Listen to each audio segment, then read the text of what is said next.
Anda masih menyaksikan Breaking News Kompas TV, Saudara, bersama saya Andi Putu Trisnanda. Dan kita akan lanjutkan dialog bersama Guru Besar Hukum Internasional Universitas Indonesia, ada Profesor Hikmahanto Juwana.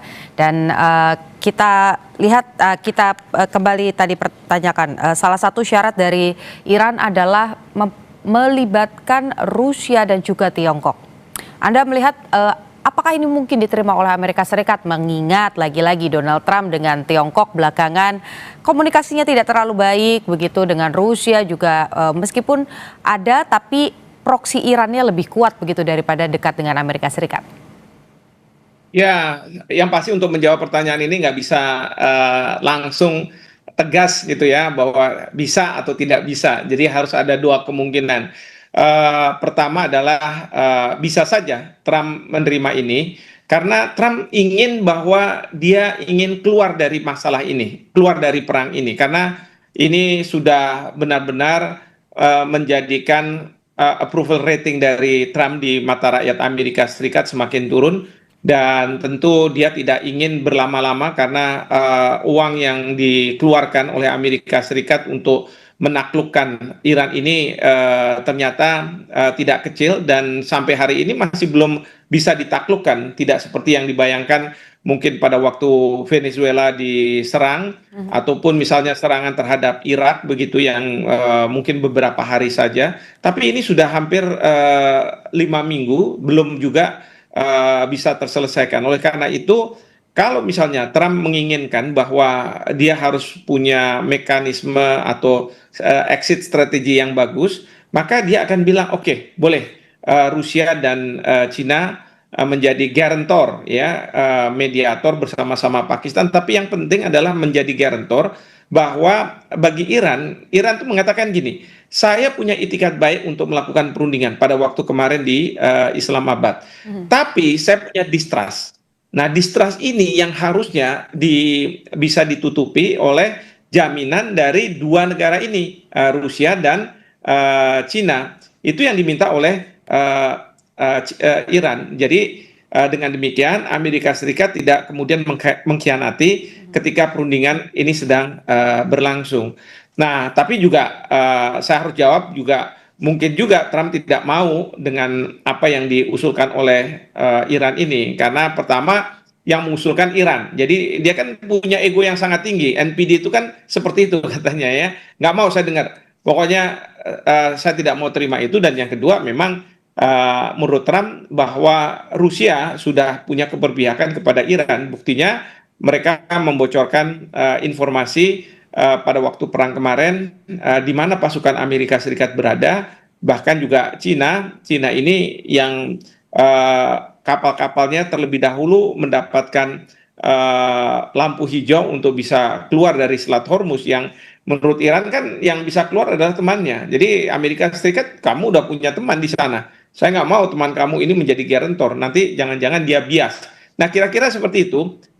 Kalau misalnya Trump ternyata tidak mau menerima tawaran dari pihak Iran untuk menjadikan Rusia dan Cina terlibat dalam proses perdamaian ini. Oke, tapi pertanyaannya, Prof, pengaruh apa atau suasana berbeda apa yang mungkin bisa terjadi dalam mediasi ketika misalnya Amerika Serikat dan Iran kembali bermediasi ketika Rusia dan Tiongkok ada di dalamnya?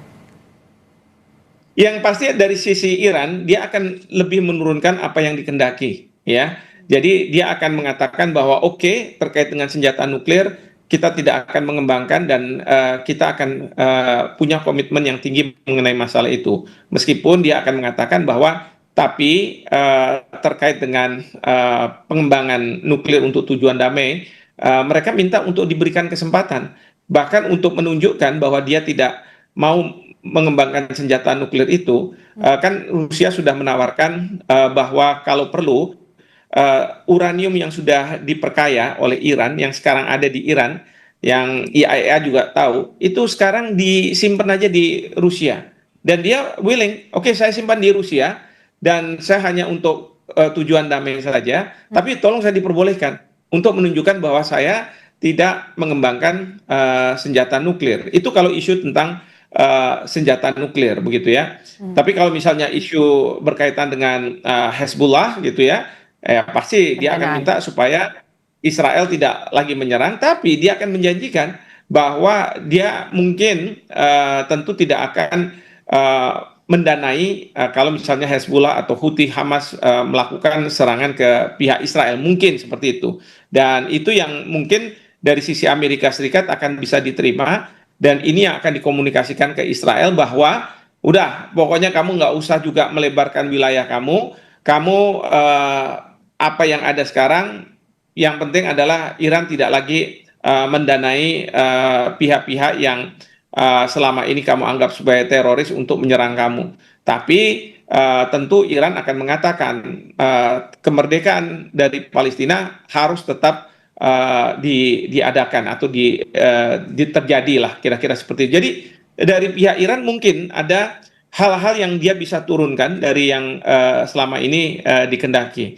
Nah, yang diharapkan juga dari sisi Amerika Serikat juga dia juga akan menurunkan demand-nya ya, permintaan-permintaan dalam negosiasi tersebut. Jadi ini yang akan berbeda kalau misalnya Rusia dan Cina akan ikut ada dalam sana. Kalau misalnya Pakistan kan sebenarnya kalau saya melihat Pakistan ini tugas sebagai mediator itu sebenarnya tugas untuk menyelamatkan muka saja.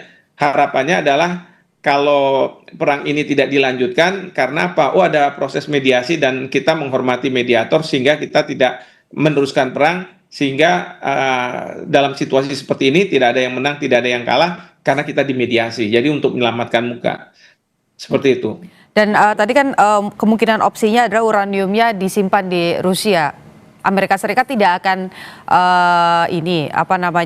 trust issue begitu kalau misalnya uraniumnya disimpan di Rusia, Prof.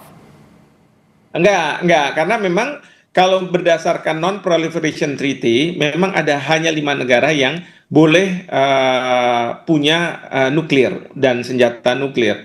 Salah satunya adalah Rusia, jadi Amerika Serikat juga, terus kemudian Prancis, Inggris, dan Cina. Jadi kalau misalnya ada tawaran dari pihak Rusia, oke, karena ada kekhawatiran dari pihak Israel yang kemudian dimunculkan oleh Amerika Serikat bahwa Iran itu sudah ada uranium yang dikayakan dan kemudian ini dengan mudah bisa dijadikan senjata nuklir.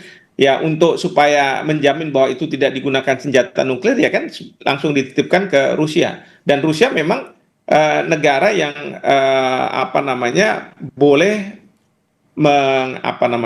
menyimpan uranium dan lain sebagainya. Jadi nggak ada masalah menurut saya.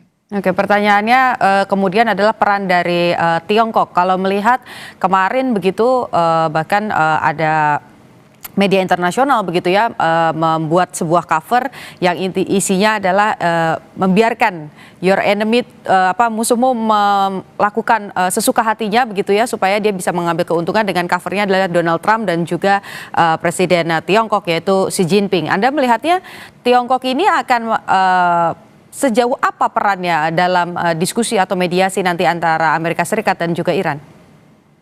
Ya, yang pasti kalau Tiongkok itu berkeinginan sekali bahwa terjadi perdamaian, ya, terjadi perdamaian karena apa?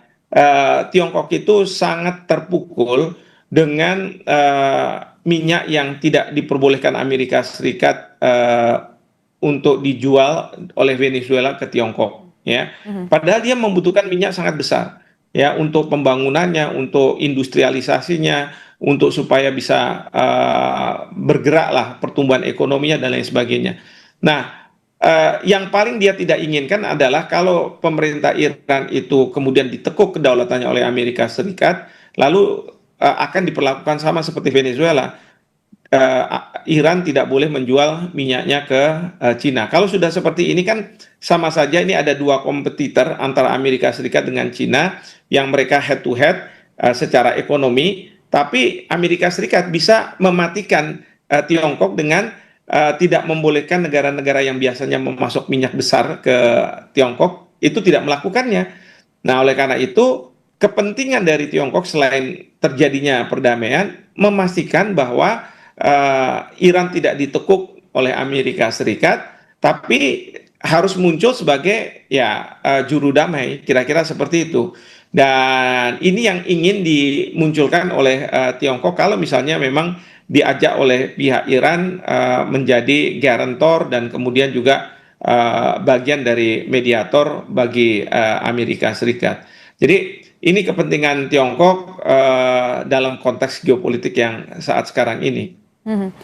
Salah satunya juga bicara soal Tiongkok itu mengenai pembayaran begitu ya di Selat Hormuz ini dengan yuan ataupun juga dengan kripto. Nah, apakah ini adalah kesempatan yang kemudian juga bisa membalikan posisi begitu Tiongkok menjadi lebih besar lagi dan Amerika semakin kecil? Kita akan kembali usai jeda, masih bersama dengan Prof. Hikmahanto.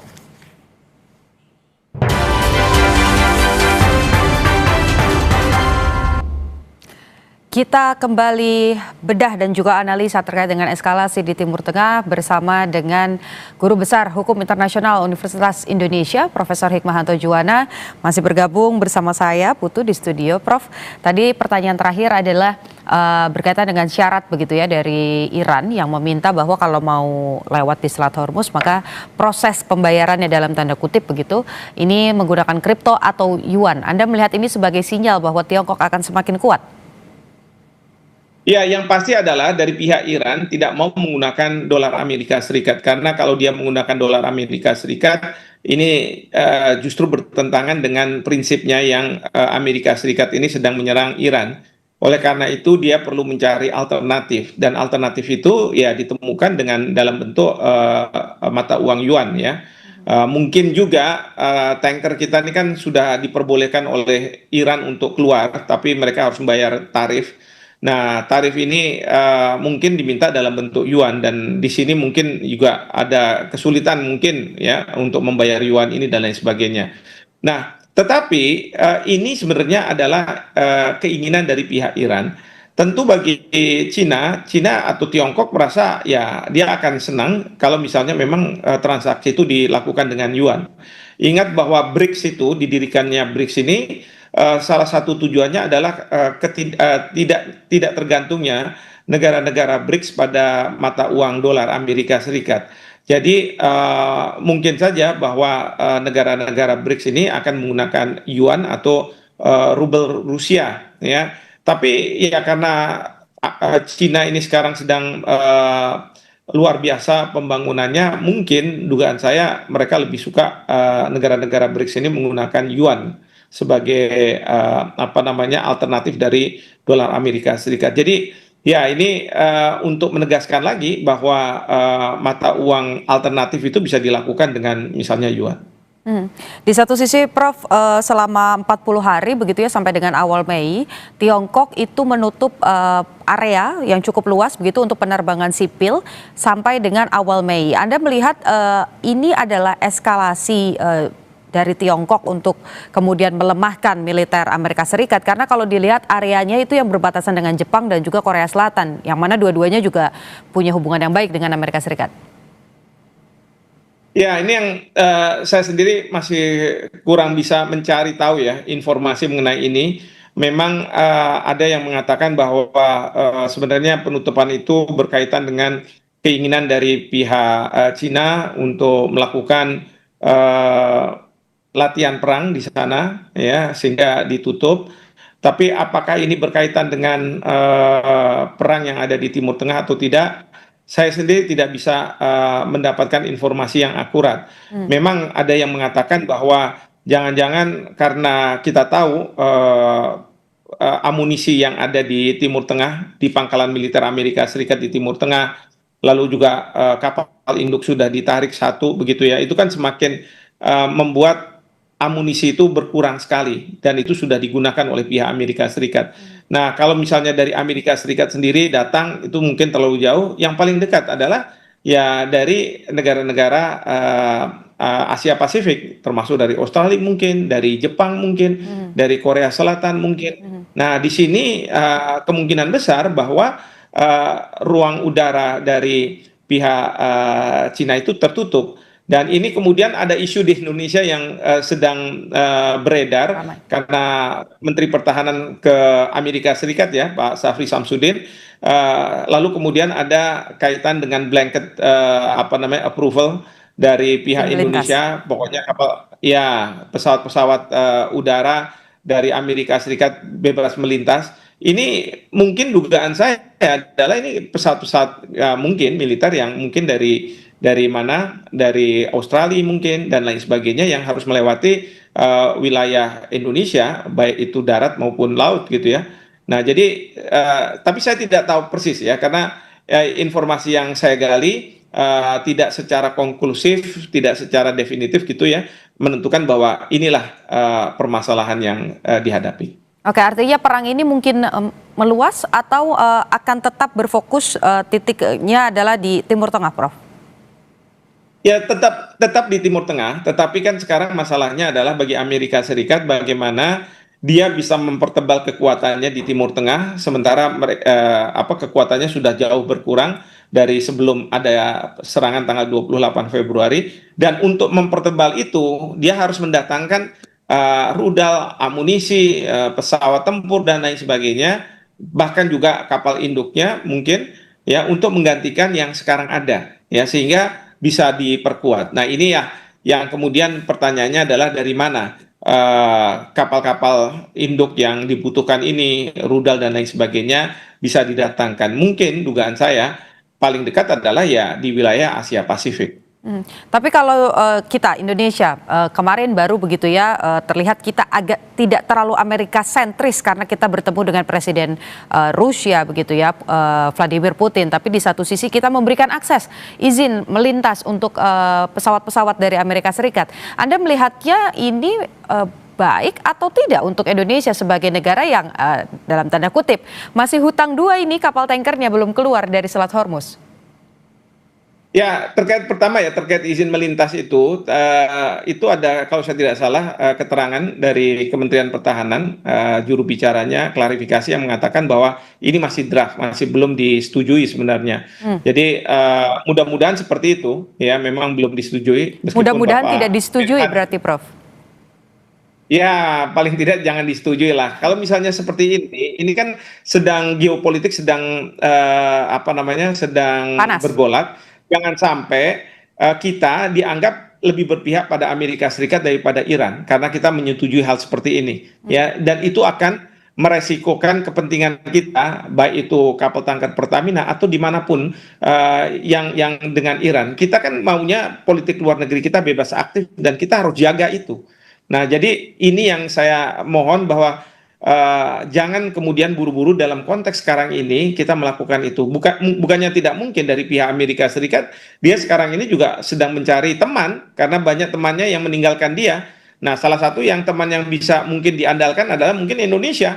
Maka dia minta seperti ini. Mungkin, saya tidak tahu ya persisnya. Tetapi pada situasi seperti sekarang ini, baiknya kita tidak melakukan tindakan-tindakan yang memprovokasi pihak yang lawannya lah, kira-kira seperti itu. Jadi itu, sementara kalau misalnya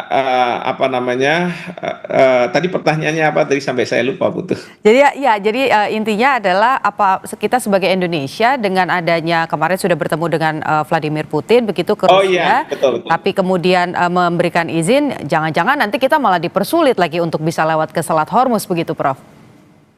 Iya, nah ini mungkin Bapak Presiden strategi bahwa Indonesia mau menjalankan politik luar negeri yang bebas aktif ya.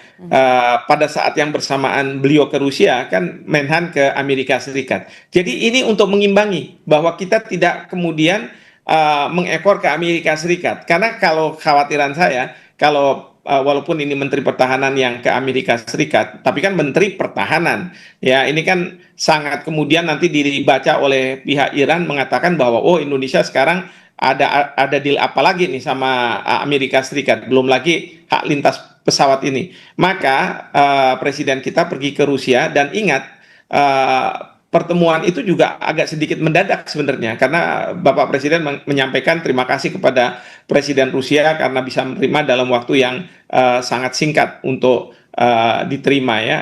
Artinya apa? Ini untuk mau menunjukkan kepada dunia bahwa Indonesia posisinya adalah menjalankan politik luar negeri bebas aktif. Nah, itu satu. Dan yang kedua, memang kalau Bapak Presiden mengatakan saya keluar negeri untuk cari minyak, mungkin juga bahwa Bapak Presiden minta komitmen dari pihak Rusia untuk bisa menjual minyak kepada Indonesia. Tapi yang perlu diingat adalah sebenarnya kuncinya bukan di Rusia. kuncinya adalah di negara-negara Eropa, karena selama ini negara Eropa yang tanda kutip ya meminta Indonesia tidak membeli minyak dari Rusia karena akan digunakan uang itu oleh Rusia untuk menyerang Ukraina. Jadi kita juga harus meyakinkan pihak Eropa bahwa kepentingan nasional kita membutuhkan kita mendapatkan minyak itu. Kalau tidak seperti kayak di negara-negara Eropa yang katakanlah tidak ada subsidi kepada rakyatnya, kita mempunyai kewajiban untuk mensubsidi, dan subsidi itu sangat besar. Sehingga kita harusnya bisa berkomunikasi dengan negara-negara Eropa bahwa bukannya kami mau mendukung Rusia untuk menyerang Ukraina, tetapi memang kebutuhan nasional kita harus memberi dari Rusia, seperti itu. Oke, kita ya saya juga mau tanya soal Rusia soal ini begitu ya, terkait dengan apa kemudian perannya, apa kemudian yang harus dilihat betul-betul begitu, dinilai betul-betul oleh Indonesia. Tapi kita tahan dulu karena Breaking News Kompas TV akan kembali sesaat lagi. Usai jeda.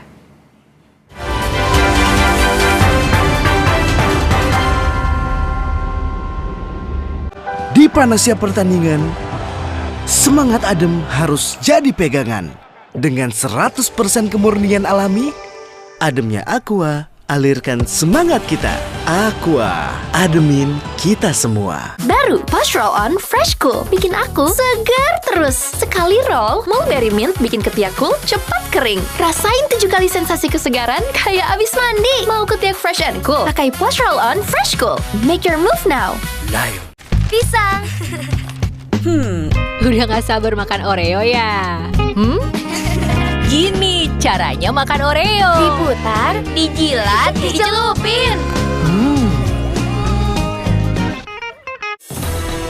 Menanti waktu rehat di siang hari dengan sejumlah informasi. KPK membenarkan pihaknya melakukan operasi tangkap tangan. KPK juga menyita sejumlah uang dalam mata uang rupiah. Mengikuti sumber berita yang selalu menginspirasi. Kreativitas tanpa batas ini ditunjukkan oleh sekelompok pengrajin ibu-ibu yang ada di kota Makassar. Kompas Siang, setiap hari pukul 11 siang, live di Kompas TV. Didukung oleh upaya mencari solusi dari banyak sisi memerlukan pemikiran, kematangan, dan kebaruan. Dengan kesadaran guna menciptakan perubahan. Bersama saya, Yogi Nugraha, dalam Satu Meja The Forum. ada fakta yang perlu diuji, ada modus operandi yang harus ditelusuri. Mahasiswi melumpuhkan penjamret yang mengambil ponselnya. Hingga terang, benar-benar menemukan jalannya. Karena setiap kebenaran harus diberitakan dengan terang benderang. Kami akan terus menggelar perkara setiap pekannya dengan lengkap dan mendalam. Gelar perkara setiap Sabtu pukul 6 petang live di Kompas TV.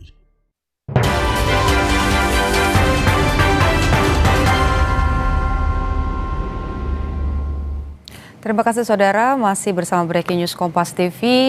Terkait dengan eskalasi yang terjadi di Timur Tengah, kita akan pantau dan juga diskusikan kira-kira apa yang harus diwanti-wanti sama Indonesia supaya tidak salah langkah dan malah berakibat buruk pada kondisi di dalam negeri. Kita lanjutkan dialog bersama Guru Besar Hukum Internasional Universitas Indonesia. Masih bersama dengan Breaking News Kompas TV, Profesor Hikmahanto Juwana. Prof, jadi Indonesia harus bagaimana, Prof? Apakah jalan yang sekarang dipilih ini sudah tepat atau masih tetap harus berhati-hati? Ya, yang pasti kita harus terus berhati-hati ya. Kita tentu tidak mau dalam situasi geopolitik saat ini oleh Iran maupun Amerika Serikat kita lebih berpihak ke salah satu ya. Karena kita tahu Trump itu ketika misalnya Inggris sekarang aja dengan blokade yang dilakukan oleh Amerika Serikat ini mereka tidak setuju. Mereka tegas. Spanyol tegas. Itu Amerika Serikat sangat tidak suka dengan mohon maaf, bukan Amerika Serikat tapi Trump sangat tidak suka dengan perilaku dari Perdana Menteri Inggris, Perdana Menteri Spanyol gitu ya, dan melecehkan termasuk juga Presiden Prancis. Nah, tentu kita harus juga dalam posisi yang kita harus hati-hati ya. Tapi kalau misalnya Presiden Trump terus kemudian harus merendahkan martabat dari presiden kita, ya tentu kita marah, kita tidak mau ya. Seperti kemarin pada waktu tanda tangan BOP, ya pemberian dokumen itu kan tidak seharusnya. Tetapi ya itulah kelakuan dari Trump. Kadang-kadang kita bisa ya sudahlah itu Trump gitu ya. Tapi kan kita nggak boleh melakukan normalisasi terhadap perbuatan Trump yang selalu merendahkan kepala negara, kepala pemerintahan begitu ya. Nah, tapi di sisi lain juga jangan sampai kita ini oleh Iran dianggap sebagai mempunyai jarak gitu ya. Karena ada dua hal. Pertama adalah dari sisi Iran sendiri, kalau misalnya sesama negara Muslim, kenapa kok kemudian Indonesia tidak berpihak? Apakah Indonesia lebih berpihak pada negara-negara Teluk gitu ya? Padahal negara-negara Teluk ini diserang oleh Iran bukan karena negara Teluknya, tetapi ada pangkalan militer Amerika Serikat dan kepentingan Amerika Serikat di sana begitu. Nah, itu satu. Dan yang kedua, yang pemerintah harus hati-hati adalah bagaimana konstituen kita di Indonesia ya bereaksi. Kalau misalnya kita terlalu dekat dengan Amerika Serikat dan kemudian agak jauh dengan Iran, itu akan ada permasalahan besar pemerintah kita. Itu yang harus juga dijaga. Jangan sampai ada perang di Timur Tengah, tetapi dampak yang luar biasa adanya di Indonesia, di mana antara pemerintah dengan konstituennya sama rakyatnya itu yang bermasalah. Jadi ini yang harus kita, dalam kutip tadi yang saya katakan, kita harus hati-hati ya, jangan kemudian mengatakan ya sudah begini saja sudah aman dan lain sebagainya. Dan saya sangat mohon sekali ya, Kementerian Luar Negeri ini harusnya bersuara, harusnya melakukan banyak hal. Saya melihat ya Kementerian Luar Negeri ini absen. Ya, segala sesuatu dibebankan kepada Bapak Presiden. Jadi Bapak Presiden sendiri yang harus menanggung ini semua. Dan menurut saya tidak pantas. Ya, harusnya Kementerian Luar Negeri itu ada Menlu, ada 3 Wamenlu, ada dirjen-dirjen dan lain sebagainya. Masa sih tidak bisa memikirkan yang terbaik bagi Indonesia? Posisi kita gimana? Briefing kepada Bapak Presiden. Apa yang kita harus ambil? Ya, bahkan perwakilan-perwakilan kita memberikan informasi-informasi terhadap bagaimana sikap dari negara-negara masing-masing di sana terkait dengan perang di Timur Tengah ini. Laporkan ke Kementerian Luar Negeri, biar Kementerian Luar Negeri nanti mengolah ya, dan kemudian menyampaikan kepada Bapak Presiden. Jangan yang muncul itu, mohon maaf ya, mereka-mereka yang dari KSP yang tujuannya adalah berdebat dengan para pengamat aja, seolah-olah pengamat ini udah salah aja. Itu yang nggak benar menurut saya. Itu yang membuat rakyat jadi marah begitu. Biarkan pengamat itu berbicara, mau benar mau tidak ya sudah. Tetapi yang penting adalah Kementerian Luar Negeri bergerak, dan kemudian kalau perlu justru dari Kementerian Luar Negeri yang menyampaikan kepada publik, karena Kementerian Luar Negeri bukan KSP yang membuat kebijakan. Seperti itu. Oke, artinya Anda berharap Kementerian Luar Negeri begitu, baik itu menterinya, wakil menterinya, ini bisa berperan aktif melakukan peran diplomasi ke luar negeri dan juga ke beberapa negara tadi, supaya kita tetap bisa bebas aktif, tapi kita juga tetap diuntungkan sebagai satu negara. Betul, betul sekali. Dan bantu Bapak Presiden, karena Bapak Presiden nggak mungkin sendirian memikirkan ini semua. Ya, harus memikirkan isu-isu geopolitik, belum lagi di ASEAN, bagaimana hubungan dengan Amerika Serikat, Rusia, Cina, dan lain sebagainya. Dan Kementerian Luar Negeri banyak kok orang yang pandai, yang pintar. Kenapa kok mereka sekarang pada diam semua begitu ya? Yang saya sangat sayangkan. Saya yakin kalau misalnya beliau-beliau yang di Kementerian Luar Negeri ini bisa bersuara, bisa menyampaikan, wah sangat luar biasa. Saya yakin itu. Tapi kalau misalnya seperti sekarang, kita tidak pernah melihat menyampaikan policy, kebijakan aja tidak. Paling kalau misalnya juru bicara Kemenlu bicara soal apa? Bicara soal perlindungan terhadap warga negara kita, perlindungan terhadap pasukan kita yang ada di PBB. Cuman itu saja. Bagaimana tentang kebijakan-kebijakan besar? Padahal ada dirjen yang mengurusi masalah multilateral, ada dirjen yang mengurusi Asia Pasifik, Amerika dan Eropa, dirjen yang mengurusi Asia Pasifik dan seterusnya dan seterusnya. Ini semua kan harusnya ada. Ya, jadi jangan sampai nanti Bapak Presiden kelihatannya kok beliau sendiri yang berpikir. Tidak ada ini partisipasi dari Kementerian Luar Negeri begitu. Oke, jadi singkat Prof, artinya Anda berharap Kementerian Luar Negeri ini bukan hanya bekerja di bawah, di belakang layar begitu ya, tidak terlihat, tapi menyampaikan spesifik di depan layar begitu ya Prof? Betul, dan nggak boleh memperlakukan ini semua sebagai business as usual. Jadi sibuk dengan urusan yang selama ini ya menjadi urusannya, tetapi harus sensitif terhadap setiap perkembangan dan lain sebagainya. Saya sebagai pengamat tiap malam saya harus bangun pagi hari dan lain sebagainya untuk melihat ada pergerakan-pergerakan. Karena Presiden Trump ini dengan social truth-nya itu dia bisa menyampaikan apa yang menjadi kebijakan pagi ini dan lain sebagainya. Kita juga kadang-kadang terkaget-kaget seperti itu. Oke, baik. Indonesia tetap harus berhati-hati khususnya untuk menjaga ketersediaan energi di dalam negeri, ekonomi di dalam negeri, supaya kita juga tidak memicu adanya konflik horizontal, dan peran dari Kementerian Luar Negeri ini betul-betul dinantikan begitu ya Prof ya. Kita harapkan ada peran yang lebih signifikan lagi dan ditunjukkan kepada publik supaya publik juga lebih tenang. Terima kasih sudah bersama dengan Breaking News Kompas TV pagi hari ini sampai siang hari bahkan. Terima kasih Guru Besar Hukum Internasional Universitas Indonesia Profesor Hikmahanto Juwana.